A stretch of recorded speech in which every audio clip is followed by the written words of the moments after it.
తర్వాత ముఖ్యమంత్రి అయ్యారు జగన్మోహన్ రెడ్డి గారు. ప్రతి బిడ్డకు 15,000 ఇవ్వలేదు, ఒక్క బిడ్డకు మాత్రమే. అంటే ప్రతి తల్లికి 15,000 అన్నట్టుగానే జగన్మోహన్ రెడ్డి గారు కూడా వ్యవహరించారు. మరి జగన్మోహన్ రెడ్డి గారికి ఆ వాగ్దానం గుర్తులేదేమో ఈరోజు చంద్రబాబు గారు గురించి రాస్తున్నారు. జగన్మోహన్ రెడ్డి గారు కూడా ఇదే వాగ్దానాన్ని ఇచ్చి మాట తప్పడం జరిగింది.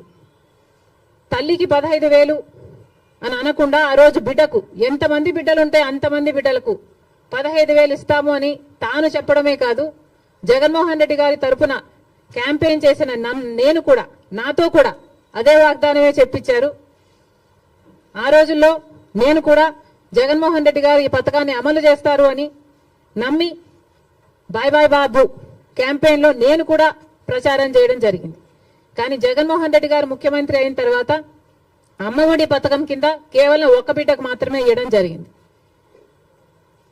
జగన్మోహన్ రెడ్డి గారు ఒక బిడ్డకే ఇచ్చారు, ఇప్పుడు చంద్రబాబు గారు కూడా ఒక బిడ్డకే ఇస్తారు అని అర్థం వచ్చేటట్టుగా నిన్న జీవోలో ప్రతి తల్లికి 15,000 అని రాయటం జరిగింది. కాబట్టి చంద్రబాబు గారు దీని మీద క్లారిటీ ఇవ్వాల్సిన అవసరం ఉంది అని కాంగ్రెస్ పార్టీ డిమాండ్ చేయడమే కాకుండా ప్రతి బిడ్డకు మీరు వాగ్దానం చేసినట్టు సూపర్ 6 లో ఉన్న ప్రతి వాగ్దానము నిలబెట్టుకోవాలని కాంగ్రెస్ పార్టీ చంద్రబాబు గారిని, కూటమిని డిమాండ్ చేస్తున్నాం.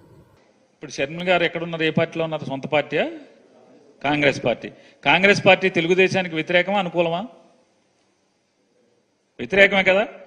అంటే కాంగ్రెస్ పార్టీ అనే పార్టీ వైఎస్ఆర్ కాంగ్రెస్ పార్టీకి, తెలుగుదేశం పార్టీకి, జనసేన పార్టీకి, భారతీయ జనతా పార్టీకి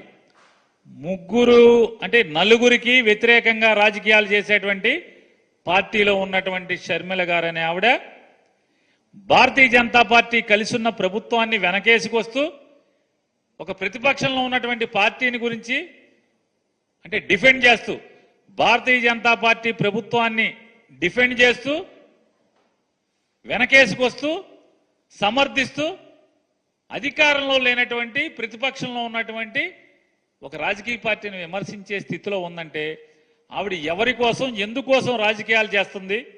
భారతీయ జనతా పార్టీ అలాగే తెలుగుదేశం పార్టీ ఈ ఇద్దరి కోసమే రాజకీయాలు చేస్తుంది, వాళ్ళిద్దరిని సమర్థించడం కోసమే అనేది. ఎందుకంటే వైఎస్ఆర్ కాంగ్రెస్ పార్టీ మీరు మోసం చేశారా అని మేము మాట్లాడితే మాకు సమాధానం చెప్పాల్సింది ఎవరు?